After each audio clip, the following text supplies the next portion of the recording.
자, 그 195페이지 읽어보시면 쌍무계약이란 당사자 쌍방이 서로 대가적 의미를 가지는 채무를 부담하는 계약을 말한다. 매매나 교환이나 임대차 계약이 여기에 속하고, 반면 편무계약이란 당사자의 일방만이 채무를 부담하거나 또는 쌍방이 채무를 부담하더라도 그 채무가 서로 대가적 의미를 갖지 않는 계약을 말한다. 정려나 사용대차 등이 이에 속한다. 이렇게 되어 있죠. 자, 구별 실익에 가니까 동시행 항변권이나 위험부담은 쌍무계약에서는 문제가 되지만 편무계약에서는 문제가 생기지 않는다. 이렇게 되어 있죠. 자, 유상계약과 무상계약을 가니까 유상계약이란 계약 당사자가 서로 대가적 의미가 있는 재산상의 출연을 하는 계약이다. 매매나 임대차 교환이 여기에 속하고, 무상계약이란 당사자 일방만이 급부를 하거나 이렇게 되어 있죠. 그 구별 실익에 가니까 매매에 관한 규정은 유상계약에만 준용되고 무상계약에는 준용되지 않는다. 이렇게 이것만 있는 계약이 조금 더 있으니까, 자, 우선 계약의 종류가 가장 첫 번째 쌍무계약, 편무계약 이렇게 구분한단 말이에요. 그 다음에 두 번째 유상계약, 무상계약 이렇게 구분된다. 그럼 우리가 서로 대가적 의미를 가지는, 그래서 서로 대가적 의미를 가지는 채무가 있을 때를 쌍무계약이라고 하고, 서로 대가적 의미를 가지는 채무가 없을 때를 편무계약이라고 한다. 이렇게 읽었죠. 서로 대가적 의미를 가지는 출연이 있을 때를 우리는 유상계약이라고 하고, 그 대가적 의미를 가지는 출연이 없을 때를 무상계약이라고 한다. 이렇게 됐다. 그럼 이제 이렇게 하나 보자. 갑과 을이 매매를 하는데,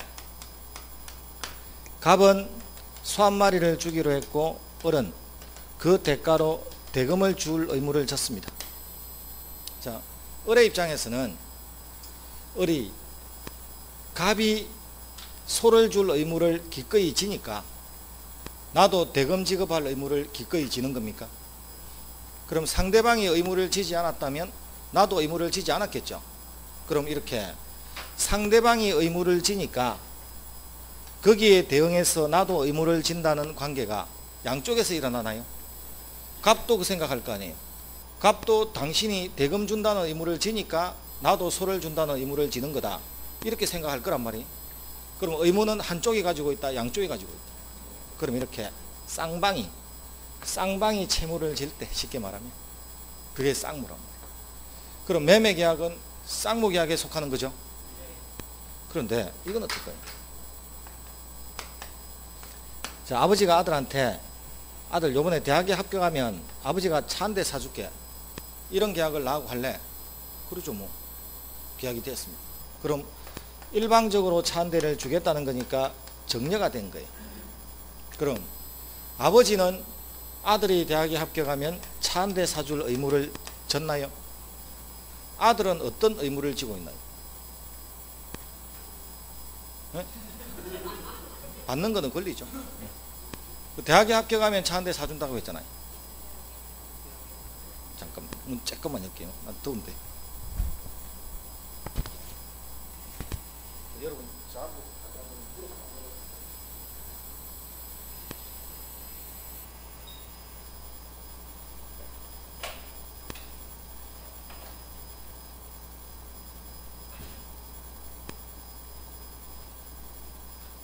대학에 합격하면 준다고 했죠.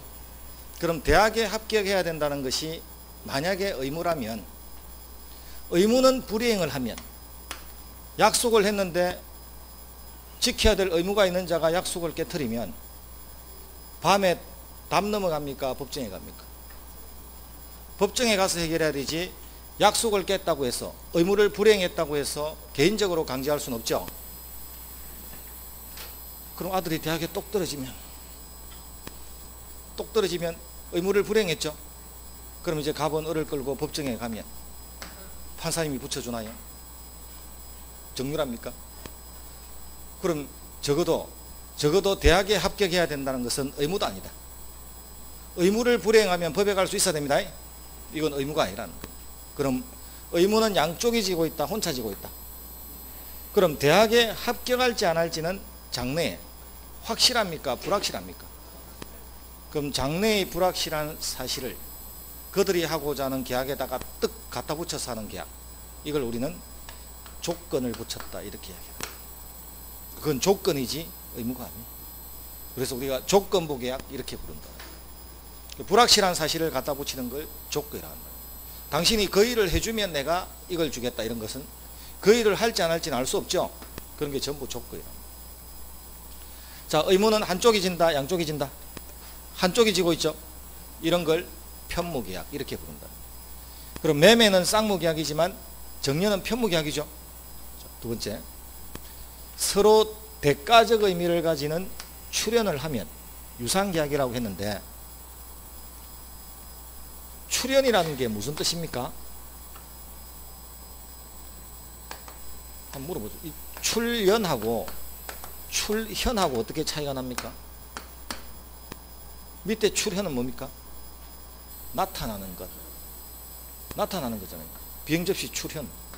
근데 출연은 내놓는 것. 자, 무엇인가를 내놓는 것을 출연한다 이렇게. 그럼 앞에 방송이 붙으면 방송 출연이죠. 방송에 내 얼굴을 내놓는 것. 그럼 평생 떡볶이 장사에서 모은 70억을 무슨 대학교 도서관 짓는데 어떤 할머니가 개인적으로 도서관 짓는데 사재를 출연했다, 이런 말 TV에서 나오죠. 개인의 재산을 내놨다는 거예요. 그게 출연이라는 것은 내놓는다는 거예요. 떡볶이 장사에서 70억 벌 수 있나요? 네? 떡볶이 장사에서 70억을 벌려면 떡볶이를 몇 개 팔아야 되나요? 그래서 무슨 떡볶이 장사에서 70억을 벌었을까요? 그냥 그 흐름한 건물 한 기퉁이에 떡볶이 장사를 시작했는데 우연히 강북에서 강남으로 학교 하나 옮겨오는 바람에 맛도 있고 장사도 잘 돼서 조금 가게를 넓혔겠지. 그래도 장사가 잘 되니까 아예 1층 그 흐름한 가게를 통째로 빌렸겠지.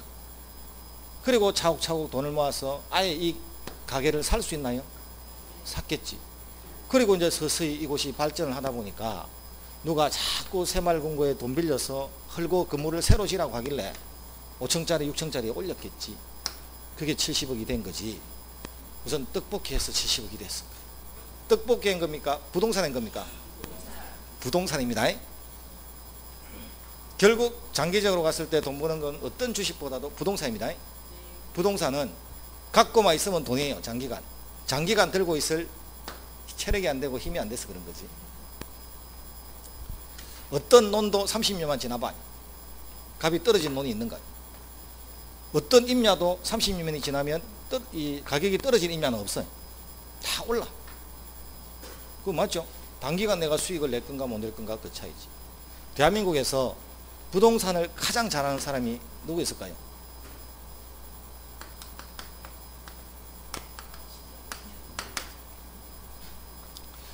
부동산 규제 아닙니까? 말 그대로 넙지와 같은 저 외곽에 있는 이상한 땅을 사가지고 그쪽으로 지하철이 나다 보니까 지하철이 난 건지 지하철을 내게 했는지 그건 모르겠지만 어쨌든 그쪽으로 지하철이 나니까 금사라기가 되고, 롯데함 생각해봐요. 백화점 다 역사라고. 역을 끼고 있다고. 그게. 그래서 그만큼 부동산의 규제. 그 사람보다 부동산 더 잘하는 사람은 지금 문제가 되고 있는 아줌마. 미리 정보를 빼가지고 가니까. 그럼 이제 양쪽이 이렇게 출연을 한지 한번 보자는 거예요. 그럼 출연이 내놓는 거라고 했죠. 근데 이 출연의 매매를 보시면 갑은 돈을 내놓나요? 소 한 마리 사고 파는 매매가 일어나면 갑은 나중에 대금을 내놓나요? 갑은 소를 내놓죠. 을은 돈을 내놓나요? 양쪽이 내놓습니까? 한쪽이 내놓습니까? 양쪽이 내놓으니까 유상계약. 양쪽이 출연합니다. 자, 정렬을 하면 아버지는 아들한테 나중에 차를 한 대 내놓나요? 아들은 뭘 내놓나요? 내놓는 게 없죠. 그럼 한 명만 내놓죠. 그걸 무상계약. 자, 무상계약은 출연을 하지 않는 겁니까? 출연이 한 번 일어나는 겁니까? 한 번 일어나는 것을 무상계약, 두 번 일어나는 것이 유상계약.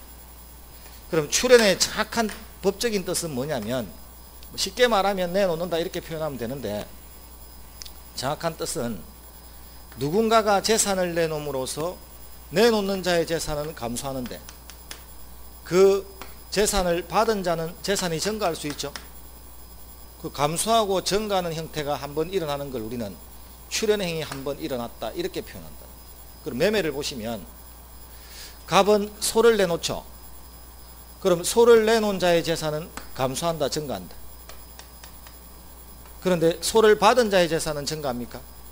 그럼 무엇인가를 내놓음으로써 감소하고 증가하는 형태가 한번 일어났죠. 그럼 출연 한번 일어났고, 자 이제 을이 돈을 내놓으면 돈을 내놓는 자의 재산은 감소합니까? 돈 받은 갑의 재산은 증가합니까? 또 감소하고 증가하는 형태가 또 한 번 일어났죠. 그럼 출연이 한 번 일어났다, 두 번 일어났다. 두 번 일어나는 것을 우리는 유상계약이라고 부른다. 그런데 정렬을 보면 아버지가 아들한테 차 한 대를 내놓으면 내놓는 자의 재산은 감소하는데 차를 받은 아들의 재산은 증가하죠. 그럼 출연 한 번 일어났죠. 근데 아들은 내놓는 게 없죠. 그럼 출연이 한 번으로 그치는 거죠. 그걸 무상계약. 자, 매매는 유상계약이다, 무상계약이다. 매매는 유상계약이죠. 정렬은 무상계약이죠. 이렇게 이제 나온다. 그럼 이제 비교 한번 해볼까요? 현해탄을 건너다가 갑이 현해탄을 건너다가 손에 끼고 있던 반지를 바닷속에다가 집어 던질 수 있나요? 있다 없다? 그걸 뭐라고 합니까? 미치다 하지 마시고, 자, 자기 손에 끼고 있던 반지를 바닷속에 집어 던져버리는 행위를 뭐라고 한다? 법적으로 소유권 포기. 안 떠오르죠? 듣고 나면 별것도 아닌 것이 참, 듣고 나면 별것도 아닌데 그 영어가 참 안 떠오르네. 소유권을 포기한 거죠. 그럼 소유권을 포기하면 일단 뭘 내놨죠. 내놓는 자의 재산은 감소한다 증가한다. 누가 증가했나? 바다. 그럼 증가하는 자가 있다 없다? 그럼 무엇인가를 내놨는데도 감소만 할 뿐 증가 상태가 일어나지 않는 것은 출연이 아니다라는 거예요. 출연은 감소하고 증가해야 됩니다. 그럼 이건 출연이 아니죠. 그 소유권의 포기는 비출연. 출연이 아니니까 이런 것을 비출연 행위 이렇게 부른다. 출연은 반드시 감소하고 증가해야 돼요. 그럼 이 감소하고 증가하는 것을 우리 머릿속에 뭐라고 집어넣어야 기억을 좀 오래 갈까요? 여러분 집에 갈 때 잊어먹잖아요. 그러니까 어떻게 머릿속에 집어넣으면 좀 기억이 오래 갈까요? 두더지 이렇게. 옛날에 그 오락실에 가면 두더지 잡기 있죠. 망치로 이 때리면 한쪽 올라온다 안 올라온다. 그러니까 내려가면 올라와야 돼. 어디가. 그게 출연이란 말이에요. 출연은 반드시 감소하고 증가는 한쪽이 푹 가라앉으면 한쪽은 푹 솟아야지. 요게 출연. 그럼 이제 쌍무계약, 편무계약, 유상계약, 무상계약을 구별해 봤는데 그 두 사람이 계약을 했을 때 이 계약이 쌍무계약이면 뭐가 되고 유상계약이면 뭐가 되길래, 편무계약이면 무상계약이면 뭐가 되길래 우리 이거 구별하고 있나요? 날도 추운데 앉아서. 우리 아침부터 이거 왜 구별합니까? 아니, 무슨 계약을 했든지 간에 앞으로 우리가 민법에서 배울 어떤 권리나 어떤 이론들이 쌍무계약을 하고 있는 자들에게도 인정을 해주고 편무계약을 하고 있는 자들에게도 인정을 해준다면 우리 구별할 필요성이 있다 없다? 없는 거죠. 그런데 어떤 권리나 어떤 이론은 쌍무계약을 맺었을 때만 인정을 해준다면 편무계약을 한 자에게는 그 권리를 인정해 주지 않는다면 나는 구별할 필요성이 생긴 겁니까? 그럼 자, 을이 손에 소매매 대금을 손에 꽉 움켜쥐고 갑하고 약속 장소에 나갔단 말이에요. 나는 돈을 들고 가는데 갑은 빈손으로 왔죠. 그럼 여러분이 을이면 갑한테 뭐라고 할까요? 손은 하고 물어봐야 되죠. 일단 먼저 돈을 주라. 손은 내가 한 며칠 있다 줄게. 이런 이야기 하고 앉아 있으면 여러분이 갑한테 뭐라고 합니까? 미쳤나죠? 이게 미쳤나 이렇게 하면서 그 다음 말은 당신이 소를 주기 전까지는 나는 대금 못 준다라고 말할 수 있어야 됩니까? 그럼 소를 주는 것하고 돈을 주는 것은 동시에 주고받자고 말할 수 있어야 되나요? 그럼 동시에 주고받자고 상대방을 향해서 변론하듯이 외치는 권리를 우리는 동시행의 항변권이라고 하는 겁니다. 그럼 동시에 주고받자, 동시에 서로 이행하자고 상대방을 향해서 변론하듯이 외치는 권리가 항변권이죠. 자, 동시행의 항변권은 쌍무계약을 해야 된다, 편무계약을 해야 된다. 서로 의무를 지고 있어야 네가 안 하면 나도 못하겠다 하는 거지, 혼자만 해야 될 의무를 지면 그 말 할 수가 없잖아요. 그럼 자, 시험에 이렇게 놓으면 동시행 항변권은 원칙적으로 쌍무계약에서만 문제가 된다. 옵니겠습니까? 오, 그렇게 푸는 거예요. 자, 다시 서로 대가적 의미를 가지는 채무를 중심으로 쌍무계약과 편무계약으로 구별한다. 서로 대가적 의미를 가지는 채무를 중심으로 쌍무계약과 편무계약으로 구별된다. 오, 이게 왜 어렵나요? 봐요. 나는 이거 처음에 어려울 거라고 생각은 안 했어. 왜? 채무, 쌍무, 편무. 공부가 아니고 눈치잖아요. 그래서 공부는 늘지만 눈치는 안 늡니다. 눈치가 안 들면 남편이 좋은 건지 나쁜 건지 모르겠는데. 자, 서로 대가적 의미를 가지는 채무를 중심으로 쌍무와 편무 이렇게 나눠진다. 그럼 시험에 이렇게 나오면 서로 대가적 의미를 가지는 출연을 중심으로 쌍무계약과 편무계약으로 구별한다. 옵니겠습니까? 없어. 출연을 기준으로는 유상계약, 무상계약 이렇게 구별하고 채무를 기준으로는 쌍무계약, 편무계약 이렇게 구별하고. 그거 찾는 거. 그럼 시험에 서로 대가적 의미를 가지는 출연을 기준으로 유상계약과 무상계약으로 구별한다. 오죠? 이게 올해 시험이었고 몇 년 전에 시험이었고 끊임없이 나온단 말이에요. 이렇게 심하게 어려운 것도 아닌 요 기초가 탁 나온단 말이에요. 이렇게 사실 꼭 기초가 쉽지 않고. 그럼 이제 이렇게 보자는 거예요. 그럼 내가 인사동에서 골동품을 하나 샀는데 그 골동품을 샀는데 집에 와서 포장을 딱 푸니까 금이 가 있을 수 있죠. 그럼 전화해서 바꾸자고 하든지 또는 대금을 깎아달라고 하든지 어쨌든 항의를 한다 안 한다. 그런데 그래서 책임지라고 상인한테 말할 수 있죠. 근데 내가 친구한테 선물로 500만원짜리 골동품을 하나 선물 받았죠. 집에 와서 보니까 금가 있죠. 그 친구한테 전화해서 200만원 붙이라고 한다 안 한다. 그럼 나는 대가를 주고 샀을 때는 당당하게 책임지라고 말할 수 있지만 친구한테 공짜로 선물을 받았을 때는 그 말 할 수가 없죠. 그럼 나는 나도 주고 지도 주고 서로 내놓는 계약을 했을 때는 그 물건에 하자가 생기면 책임지라고 말을 해요. 그런데 일방적으로 한 사람이 내놨을 때는 그 말을 못해. 그럼 우리는 책임지라고 담보 책임을 지라고 앞으로 요구를 하려면 유상계약을 했어야 된다, 무상계약을 했어야 된다.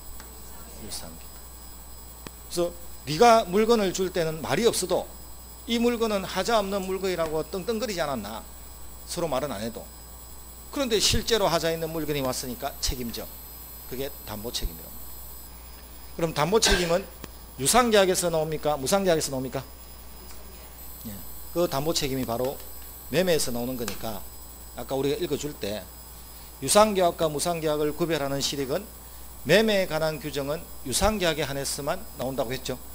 그게 읽어준 내용이란 말이죠. 그것 때문에 구별하는 거예요. 자, 여기까지가 지금 입문서에 있죠. 자, 그럼 이제 조금 더 볼까요? 그럼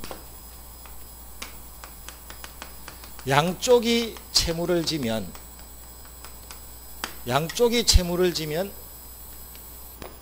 양쪽은 둘 다 내놓을 게 생긴다 안 생긴다? 그럼 양쪽이 채무를 지면 양쪽이 내놓을 게 생긴다면 쌍무계약은 모두 유상계약이다라고 표현해도 되나요? 그럼 이게 맞다면 그럼 매매계약을 하면 양쪽이 채무를 지니까 갑은 서를 내놓고 을은 돈을 내놓고 둘 다 내놔야 되죠. 그러니까 유상계약이 맞아. 그런데 그렇다면 양쪽이 내놓기만 내놓으면 양쪽은 모두 채무를 진 거냐란 말이에요. 오도 X다. 눈치는 O입니까 X입니까? 눈치는 X죠. 이게 오면 뭐 하려고 해 이걸. 그래서 이렇게 하는 거죠. 이제 우리는 A가 B면 B도 A가 된다라고 생각했잖아요. 근데 실제로는 A는 B인데 B는 A가 안 될 수도 있다는 거죠. 이런 거 수학에서 옛날에 참 거짓하면서 앞에 명제가 충족돼도 뒤에 명제는 충족 안 될 수 있죠. 이런 거 배우는 거란 말이에요. 자, 그럼 이 말이 성립을 하려면 이게 틀린 말이고 이거는 맞는 말이다라는 게 되려면 유상계약인 동시에 쌍무계약도 존재하지만 편무계약도 존재를 해야 되는 겁니까? 그럼 유상계약인 동시에 편무계약이 존재를 해줘야 이 말이 틀렸다는 게 입증이 되죠.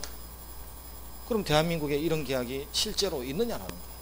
그래서 보니까 자 2016년 11월 4일 이 강남역 내거리 흰색 아반떼 새벽 6시 목격자 찾습니다. 이런 플랜카드 붙은 거 봤나요?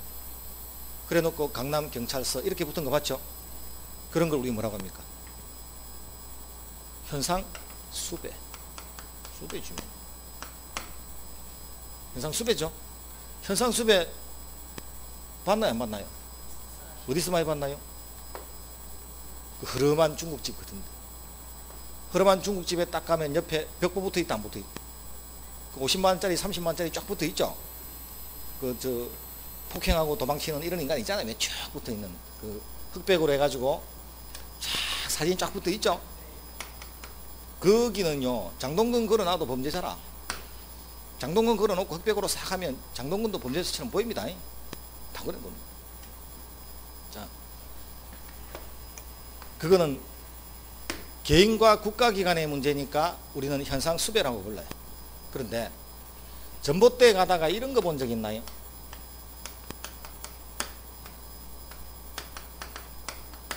잃어버린 개 찾는다.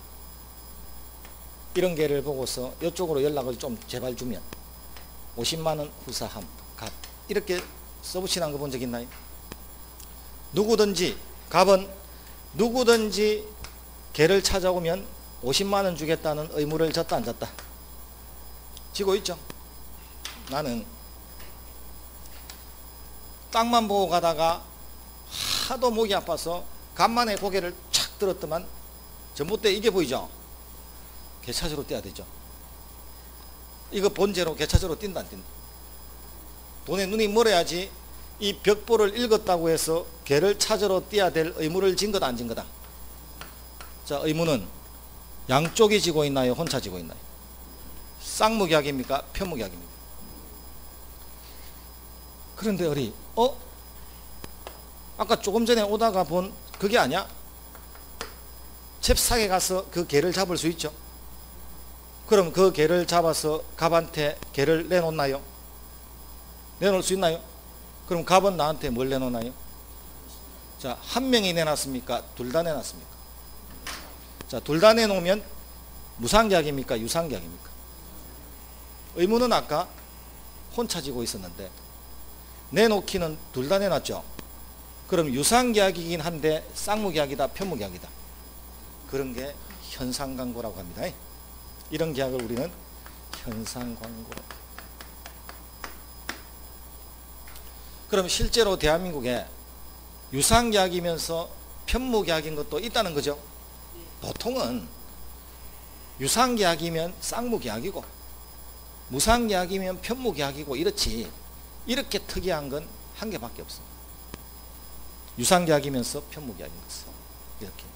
그럼 이런 걸 현상광고라고 하는데 시험에 이렇게 놓으면 현상광고 계약은 유상계약인 동시에 편무계약의 성질을 지니고 있다, 이렇게 놓으면 옵니까 없습니까? 그렇게 놓으면. 자, 그런데 만약에 현상광고 계약은 잃어버린 개를 찾는다고 벽보를 붙이는 경우와 같이 이렇게 사례가 나올 수 있죠. 그럼 이제 이걸 보고서 현상광고다 이렇게 떠올리면 되겠죠. 잃어버린 개 찾는다고 시험에 실제로 나올까요 안 나올까요? 출제에 미친 겁니다. 잃어버린 개 내면. 그래서 시험에는 잃어버린 개로 나오는 게 아니고 신춘문예로 나온다는 거예요. 나오면 좀 고상하잖아요. 개보다야 고상하지 뭐. 자, 동아일보가 신춘문예를 동아일보에 문학에 관심 있는 사람은 붙으라고 공고를 하죠. 누구든지 통과되면, 입선이든 가작이든 당선이든 통과되면 상금 주겠다고 의무를 졌나요? 나는 동아일보를 펼치면 산에 가서 작품 써야 되나요? 그럼 문학에 관심이 있어야 쓰는 거지, 그걸 읽었다고 해서 의무를 같이 진 건 아니죠. 쌍무다 편무다. 의무는 동아일보만 졌죠. 문학에 관심이 있어서 내가 작품을 써서 내놓을 수도 있나요? 통과되면 상금이 나올 수도 있나요? 한 명이 내놓습니까? 둘 다 내놓습니까? 둘 다 내놓으면 유상. 의무는 혼자 졌으니까 편무. 그래서 신춘문예와 같은 것을 우리는 흔히 현상광고 계약이다 이렇게 본다. 자, 그럼 이제 쌍무계약이면 보통은 유상계약이고 편무계약이면 무상계약인데 특이하게 이걸 부정하는 계약이 하나 있었다는 거죠. 그게 현상광고라는 거예요. 그거 빼놓고는 똑같이 가면 돼요. 그런데 만약에 여러분이 매매계약을 할 때, 매매계약을 하면 계약서를 써야만 계약이 되는 겁니까? 부동산은 청약과 승낙이라는 말만 갖고도 계약이 되는 겁니까? 말만 갖고 돼. 계약서 안 써도 돼. 계약서는 왜 쓰느냐? 그 가격에 안 팔았다고 나중에 잡아 뗄까봐 쓰는 거야. 증거를 위해서 쓰는 거지 계약서를 써야만 계약되는 건 아니란 말이야. 자, 그 다음에 4월 1일 날 부동산 계약을 하면 그날 잔금 주고 그날 등기 이전을 해줘야 계약이 되는 겁니까? 잔금과 등기 이전은 2달 뒤에 해주기로 하고 일단 2달 전인 지금 계약은 되는 겁니까? 그럼 실제 물건을 갖다 줄 필요 없이 청약과 승낙만 있으면 계약은 일단은 이루어지는 겁니까? 그걸 낙승계약이라고 한다.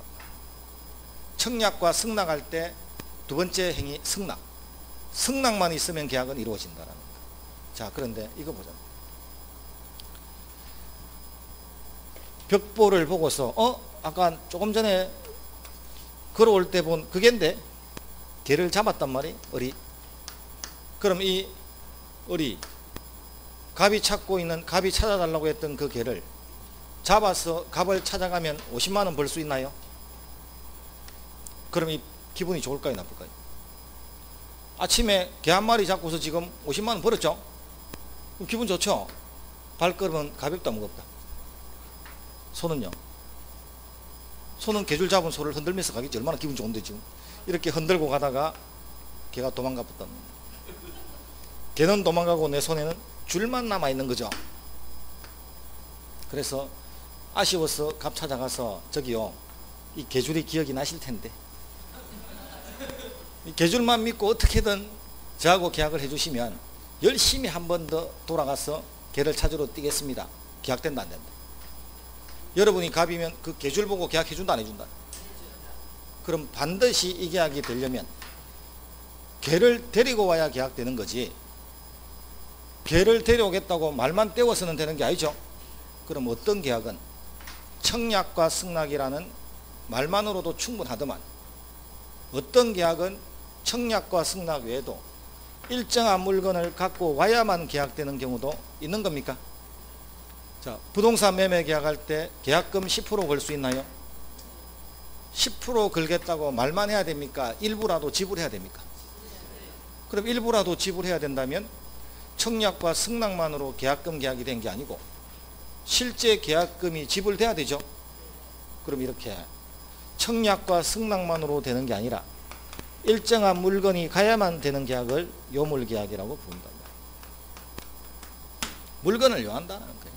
쉽게 말하면. 자, 현상광고는 낙승계약이다, 요물계약이다. 현상광고는 요물계약이죠.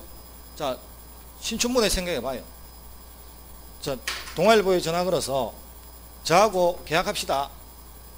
작품을 내실 겁니까? 작품을 써놨나요? 아니, 이제 생각해 써야지. 이제 산에 올라가서 쓸 건데 계약만 먼저 하자. 동아일보에서 뭐라고 합니까? 미친놈 아니면서 끊죠. 반드시 작품 내놔야 계약된다, 안 된다? 작품을 내놔야 되죠. 그럼 청약과 승낙만으로 되는 게 아니라 작품이라는 물건이 들어가야 계약된다는 거예요. 그게 요물계약이라는 거예요. 자, 그럼 대한민국 계약은 낙승계약이 있을 수 있고 요물계약이 있을 수 있죠. 매매계약이나 임대차 계약이나 교환계약은 낙승계약이다, 요물계약이다. 네? 그럼 요물계약이면 임대차 계약하고 2년치 월세를 한꺼번에 다 줘야 되고 계약하는 날. 그 다음에 매매계약이 요물계약이면 계약하는 날 집을 들여다 갖다 바쳐야 되는 겁니까? 집은 2달 뒤에 줘도 되잖아요. 지금은 말만 하면 되고. 매매 임대차 교환은 요물계약이다, 낙승계약이다? 낙승계약이다. 요물계약 몇 개 안 돼. 계약금 계약, 현상광고, 대물변제 몇 개 돼도 안 해. 4개만 외우면 돼 나중에. 그럼 시험에 이렇게 나오면 매매계약은 낙승계약에 해당한다. 옵니까, X입니까? 임대차 계약은, 교환계약은 낙승계약에 해당한다. 이렇게 시험 나왔단 말이에요. 이렇게 시험 나왔는데 그렇게 어렵냐라는 거예요. 그렇게 어려운 게 아니란 말이에요. 기초라서. 처음 공부하는 사람이야 단어 자체가 낯으니까 그렇지만 조금만 공부해 놓고 나면 이것은 기본기에 속하는 거예요. 그래서 시험 나중에 문제를 보면 시험에 보통 떨어질 때 그 1년을 공부하고도 떨어지는 분들은 어떤 형태냐면 쉬운 문제를 못 맞춰요. 어려운 판례는 다 맞춰놨어요. 어려운 판례는 맞추면서 쉬운 문제를 놓쳐버려요. 기본기를 다 틀려버려요. 사실 기본이 더 어려우니까. 자, 그래서 매매계약, 임대차 계약, 교환계약은 쌍무계약이다, 편무계약이다? 쌍무계약. 유상계약입니까, 무상계약입니까? 유상계약. 그럼 매매, 임대차, 교환이 14개 계약 중에서 딸랑 우리 시험 범위라고는 요 3개밖에 안 되는데 이 3개만 중개사 시험이에요. 중개업 할 때 이거 하니까 주로. 그래서 이 3개가 다 쌍무계약이고 유상계약이고 낙승계약이죠. 그럼 시험에 매매계약은 낙승계약에 해당한다고 하면 이제 풀 자신 있나요? 볼까요? 자, 매매계약이란 일방이 한쪽이 물건 또는 재산권을 이전하고 한쪽은 주택이든 소든 갖다 주고 상대방은 그 대가로 금전을 지급함으로써 성립하는 계약이다. 이렇게 객관식 지문이 나올 수 있죠. 옵니까, X입니까? 그래서 매매가 뭐지?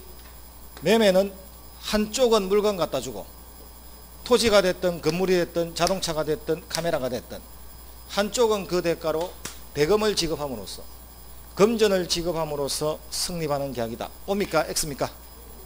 X란 말이에요. 어디가 X냐는 거예요. 자, 잘 읽어보면 매매 계약이란 일방이 물건을 이전하고라고 되어 있죠. 상대방은 그 대가로 금전을 지급함으로써 되어 있죠. 그 말은 계약하는 당일날 금전 줘야 되고 계약하는 당일날 물건 갖다 줘야 된다고 되어 있잖아요. 지금 자, 이건 낙승계약으로 설명된 거다, 요물계약으로 설명된 거다. 그래서 틀렸다. 매매는 낙승계약이니까. 그럼 이 문장은 어떻게 써져야 되느냐면, 매매계약이란 일방이 물건을 이전하고가 아니고 오늘은 이전할 것을 약속만 하고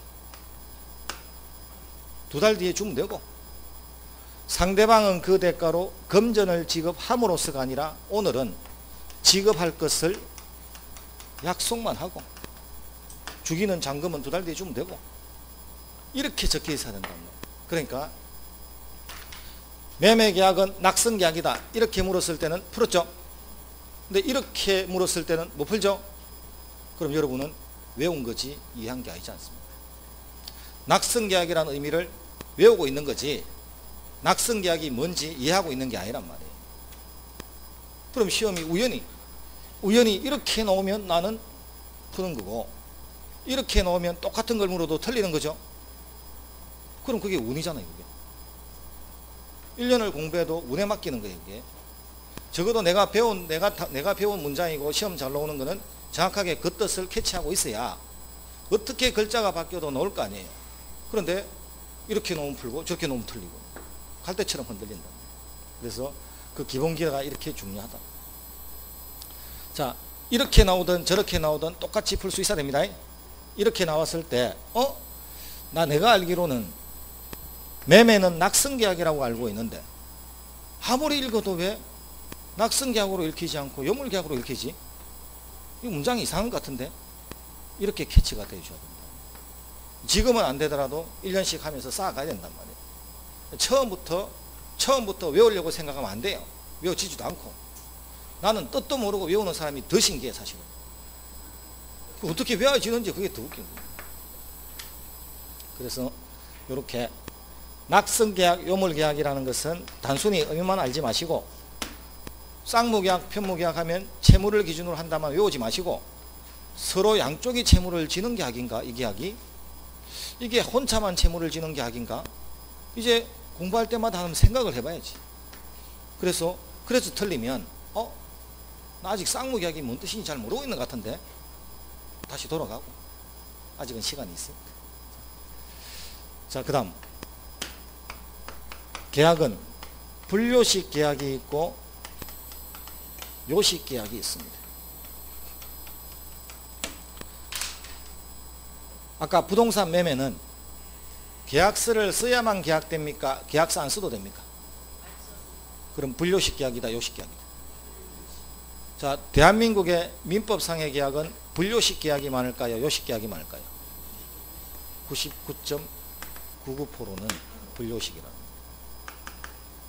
형식을 요하지 않습니다. 밖에 나가서 식당 가서 밥 하나 먹고 가서 볼펜 하나 사는데 일일이 서식을 쓰나요? 안 쓰는 게 더 많은 거예요. 안 쓰는 게. 쓰는 것조차도 증거지 그거 써야만 계약되는 게 아니란 말이에요. 그래서 여러분이 아는 민법상의 계약은 그냥 분료식이라 생각하면 돼요. 단 혼인계약과 같이 이 신분행위 보시면 혼인계약은 신고해야 부부가 되죠. 그럼 신고라는 형식을 갖춰야 되죠. 이런 게 요식계약이란 말이에요. 근데 혼인은 우리 시험 범위가 아니니까 우리는 재산 문제 하는 거니까. 자, 민법상의 재산상의 계약은 요식이다, 분료식이다? 분료식이다. 그런데 개인과 국가기관의 문제를 다루는 게 공법이죠. 그럼 국가가 개인한테 권리를 줄 수도 있고 의무를 면제해 줄 수도 있죠. 좋은 거죠 뭐. 근데 한편 국가가 개인한테 권리를 제한할 수도 있고 의무를 부과할 수도 있죠. 좋은 겁니까 나쁜 겁니까? 그럼 국가가 개인에게 좋은 걸 줄 때는 문수로 안 와도 돼. 근데 국가가 개인에게 규제를 할 때는 100% 요식으로 와야 돼. 반드시 규제를 할 때는 문수로 와야 됩니다. 영업정지, 철거 명령, 토지 수용 결정, 이렇게 권리를 제한하거나 의무를 부과할 때는 반드시 서면으로 와야 되지 전화로 와서는 안 돼. 그게 요식이. 그리고 그렇게 서면으로 온 문서를 어떻게 보관하겠다. 30년 보관한다, 영구 보관한다, 5년 보관한다까지 법에 적혀 있어야 돼요. 어떻게 문서가 나갔다는 것도 기재사항에 다 기재 있어야 돼요. 그게 국가기관의 행위인 거예요. 일반 구청에 가서 하는 구청 공무원도 이렇게 해야 될 것을, 그럼 대통령은 모든 5천만을 대표하는 거잖아요. 그럼 그 대통령의 행위 하나하나가 국정행위니까 모든 것은 문서로 처리되어 줘야 된다. 대리 처방이나 이런 게 더 큰 거예요. 뭐가 중요한지도 몰라. 안 봤어. 그래서 엄청난 짓을 한 거란 말이에요. 청와대에 출입하는 자가 폭탄 싣고 들어가면 어찌 되나요? 검문받지 않고 다 죽는 거죠. 자기 죽는 게 아니라 국민이 죽는단 말이에요. 국민이. 세월호 7시간 동안에 세월호가 아니고 전쟁이 터졌다 생각해봐. 방어를 해야 되는지 공격을 해야 되는지 말해줘야 될 대통령이 7시간 동안 대답이 없다고 하면 생각해봐요. 밑에 군대는 어찌 되는가. 그래서 문제라. 그걸 인식을 못합니다. 국가가 개인한테 뭘 할 때는 문서로 해야 됩니다. 그런데 여러분, 갑자기 집에 전화 와서 당신 남편이 여기 검찰청인데 당신 남편 어제 안 들어왔죠? 지금 여기 잡혀 있으니까 빨리 와서 어디로 벌금 30만 원 송부해라. 네? 그러니까 에이씨 하면서 또 가서 붙인다. 진짜 안 들어왔거든 남편이. 그럼 그런 보이스피싱에, 자 생각해봐요. 우체국입니다. 검찰청입니다. 우체국은 공정거래위원회입니다. 전부 국가기관이 아니다. 국가기관이죠. 문서로 와야 된다. 구두로 와야 된다. 그런데 왜 속아? 문서로 오지 않잖아요. 전화로 와가지고 어디 갖다 놔라. 말이 안 된다. 문서로 와야 돼요. 그래서 이 보이스피싱에 나는 속는 게 이상한데 속 사람이 많으니 60대 70대만 속는 줄 알았더만 20대 30대도 속아. 가장 기본적인 상식. 국가가 개인에게 무엇인가를 요구할 때는 문서로 와야 된다. 뭘 떡 하나 주는 것은 문서로 안 와도 돼. 떡 하나 빼들어 갈 때는 문서로 와야지. 그래야 남는 거란 말이에요. 전화를 한번 받아본 적이 있는데 010, 070 이런 거는 많아도 030은 처음 봤어. 030으로 지켜오더라고. 그리고 누가 봐도 알만한 연변 목소리로 놓더라고. 여기 중앙검찰청입니다. 이렇게 하면서 발음이. 그래서 듣다가 그 뭐라고 이제 이야기를 하는데 우선 저는 이제 법을 전공하니까 그래서 저기요 중앙검찰청이라는 표현은 해방되기 전에 쓰고 지금 안 쓰거든요. 지금은 동부지검, 남부지검, 중앙지검은 할 수 있어도 중앙검찰청이라는 표현은 쓰지 않거든요. 50년 전부터. 그래서 그 표현이 잘못된 건데요. 그러니까 또 계속 여기 중앙검찰청입니다 하면서 계속해. 할 말이 없어. 그러니까 이제 하길래 내가 휴대폰이 좋으면, 그래서 위치 역추적이 제대로 될 수 있으면 당신 붙잡고 계속 말 좀 하고 싶은데 휴대폰이 안 좋은 거라서 역추적이 안 된다. 그래서 그렇게 살지 마라 하면서 끊었다. 휴대폰이 좋으면 이제 역추적 하려고 그랬어. 그 보이스피싱은 잡아서 엄벌해야 됩니다. 우리나라 형량은 문제가 있습니다.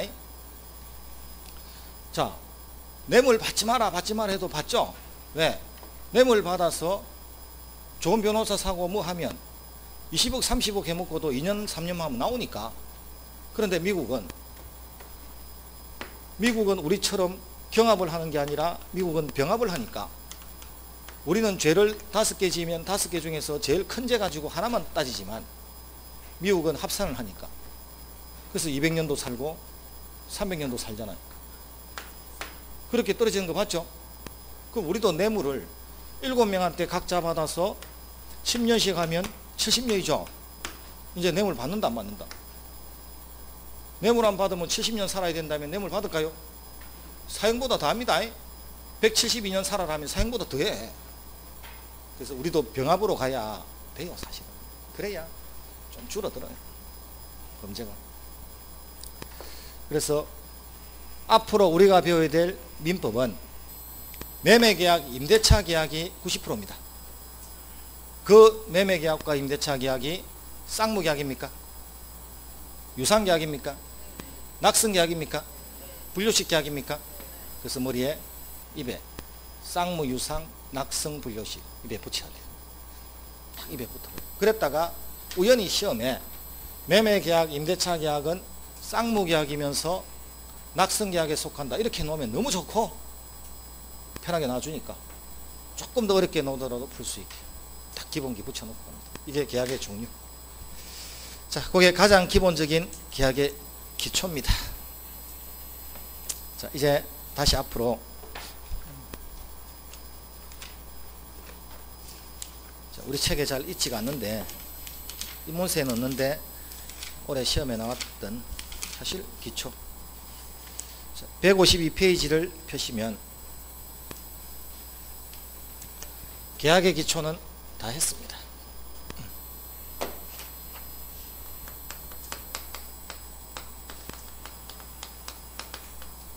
자, 물건의 가장 기초입니다. 이제 물건의 기초가 크게 두 개인데 그 중에 첫 번째가 일물일권주의입니다. 자, 일물일권주의 글자 그대로 한번 풀어 보시죠. 이 무슨 뜻일까요? 하나의 물건에는 하나의 권리밖에 뒤에 나올 수 없다. 하나의 물건에는 하나의 권리만 인정한다. 그게 일물일권주의. 그럼 한 개의 물건에는 한 개의 권리밖에 나오지 못한다고 했죠. 그런데 갑의 을이 1번 저당권, 그 뒤에 병이 2번 저당권 나올 수 있나요? 있나요? 그럼 하나의 주택에 저당권 두 개가 나왔다 안 나왔다? 그럼 한 개의 물건에는 한 개의 권리밖에 나오지 못한다고 해놓고 한 개의 물건에 두 개의 권리가 나와 있죠. 이게 사회에서 허용되고 있죠.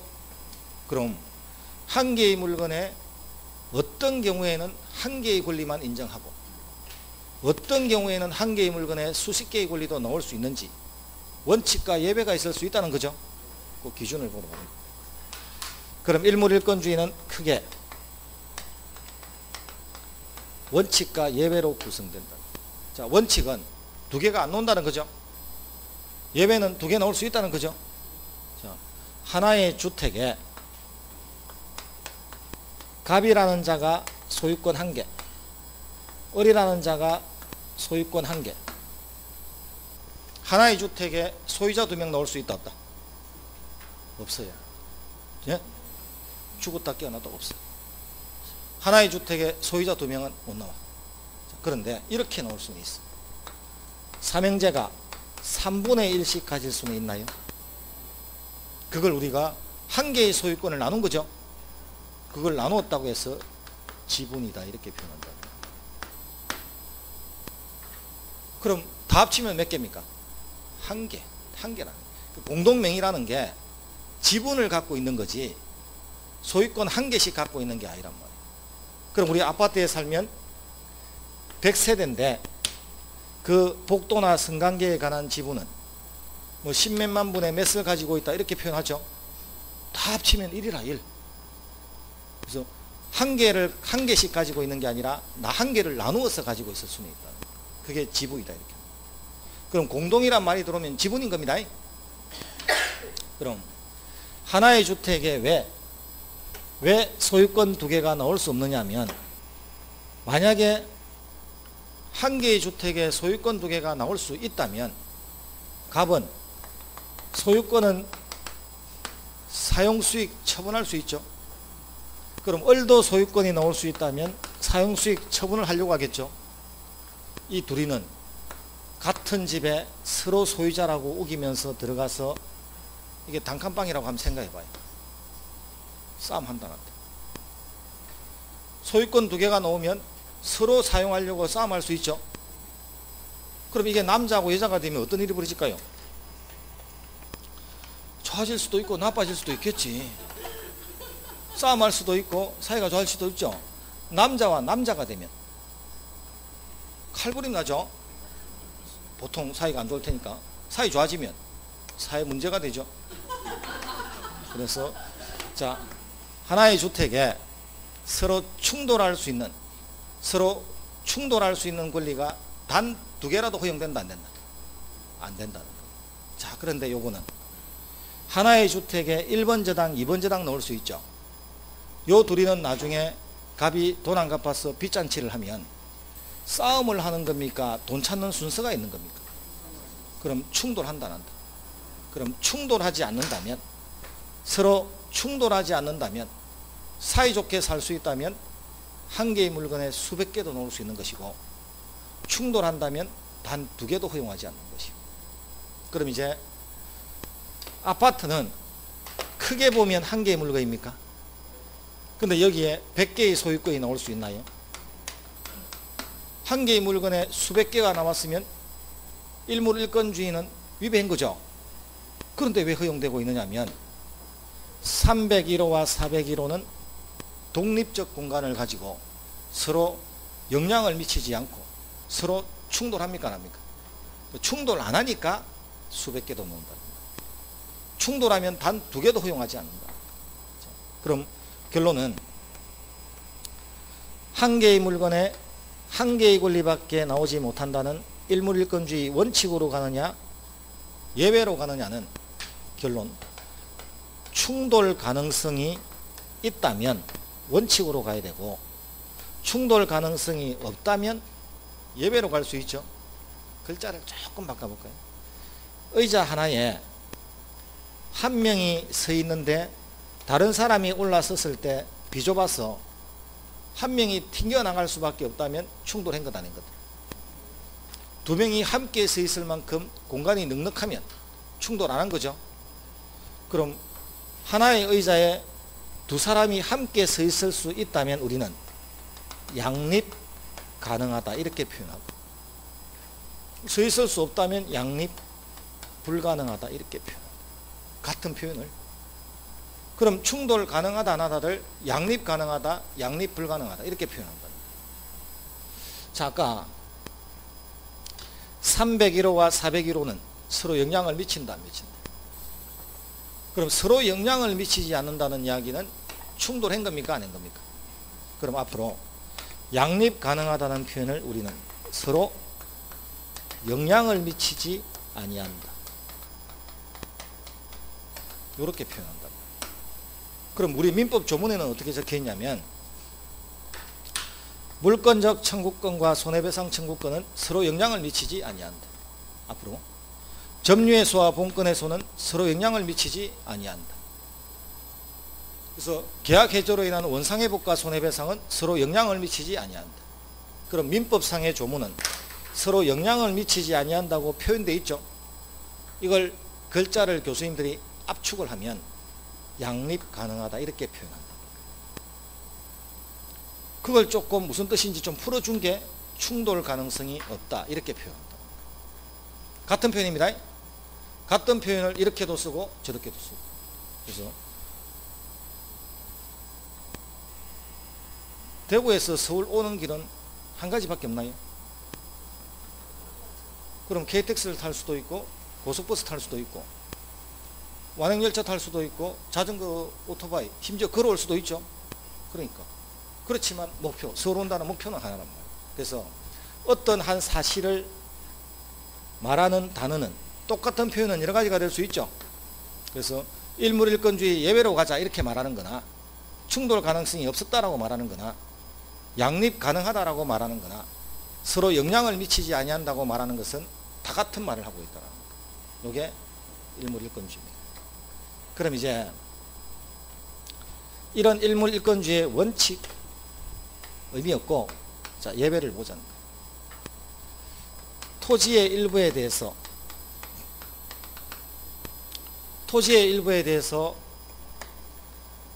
갑이 3,000평의 소유자인데 3,000평 중에서 200평만 남한테 빌려줄 수 있다. 있나요? 크게 보면 이 3,000평은 한 개의 물건입니까? 한 개의 물건인데 갑의 소유권 하나, 을의 전세권 하나 빌려줬으니까 두 개의 권리가 나왔나요? 한 개의 물건에 두 개의 권리 나오면 안 된다면서요, 원칙은. 그런데 나왔죠? 서로 충돌한다는 거. 충돌하지 않으니까 허용했다.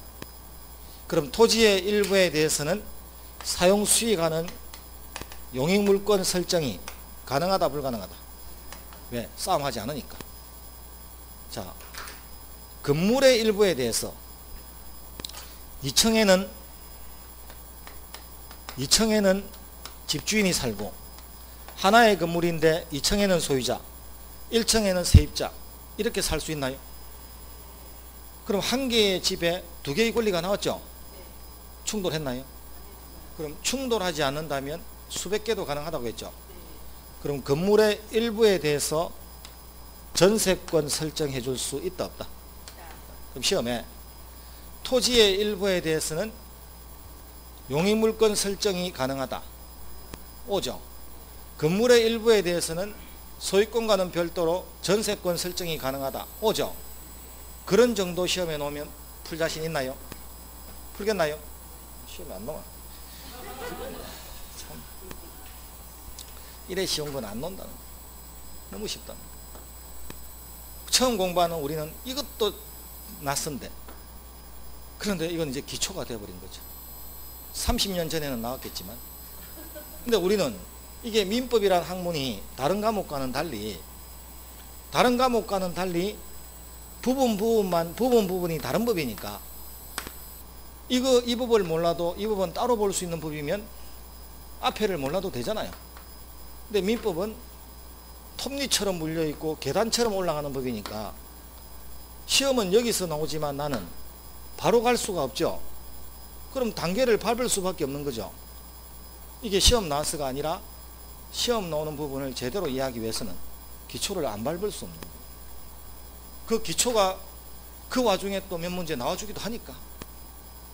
자, 그럼 토지의 일부에 대해서 용익물권 설정이 가능하다, 이렇게 시험 나오는 것이 아니고 이걸 기초로 해서 계단을 밟다 보면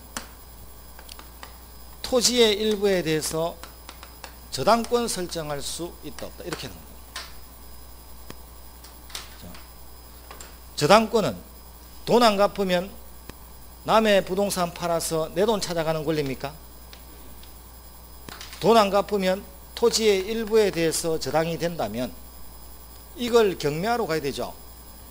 토지의 일부를 경매하러 가면 대한민국은 받아주나요? 안 받아준다. 대한민국 지적법은 토지의 일부에 대해서 경락인한테 소유권 이전 등기를 해주는 절차가 없단 말이에요. 그럼 분필하면 되나요? 토지를 자르면 되죠. 분필하면 토지의 일부입니까? 새로운 토지입니까? 새로운 또 하나의 토지지 한 필지가 두 필지가 된 거지 토지의 일부가 아니잖아요. 그럼 토지의 일부는 소유권을 넘길 방법이 있다, 없다? 그럼 저당권은 돈 못 받으면 팔아서 누군가한테 소유권 주고 돈 찾아오는 건데 소유권을 넘길 방법이 없죠. 자, 토지의 일부에 대해서 저당권 설정할 수 있다, 없다? 이렇게 시험 나온다. 그래서 토지의 일부에 대해서 용익물권 설정이 가능하다는 이런 기본기를 바탕으로 그럼 사용 수익하는 물건은 충돌 안 해서 됐다고 치고 저당권 설정하는 건 어떻게 되지? 이렇게 해서 나온다. 우리는 기초부터 한 개씩 밟아서 본다. 그래서 우연히 시험장에 가서는 그 계단 중에 요 정도 시험 나올 줄 알았더만 경우에 따라서는 이게 안 나오고 이게 나올 수도 있는 거고 경우에 따라서는 이게 나올 수도 있는 거고 경우에 따라서는 이게 나올 수도 있는 거고 그걸 알 수 없는 거죠.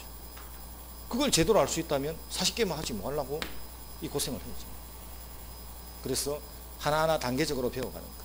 그럼 한 개의 물건에 한 개의 권리밖에 나오지 못하지만 충돌하지 않는다면 여러 개가 나올 수 있죠.